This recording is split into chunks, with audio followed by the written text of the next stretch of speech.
Hi, I'm Emily Robinson with the Law Office of Emily F. Robinson in Woodland Hills, California, and I am a family law attorney. And one thing that we deal with in family law is custody disputes. And people ask me a lot about conciliation court.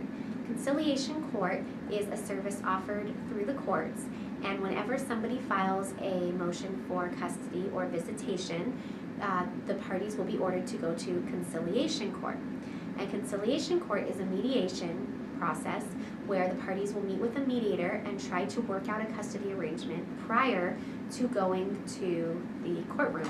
In most counties, this is required, and the court requires you to meet and confer and try to work out a custody arrangement before you go in front of the judge. You and your spouse know your children better than anybody else does, and the judge would prefer that you can sit down and work out an agreement together before you come and have the judge, who is a stranger to your children, make an order for custody. Even though you probably have a list of 1,000 things that you want the judge to know in making his or her custody order, there's only a limited amount of time that you get in the courtroom because there are many other people waiting to be heard who have cases as well.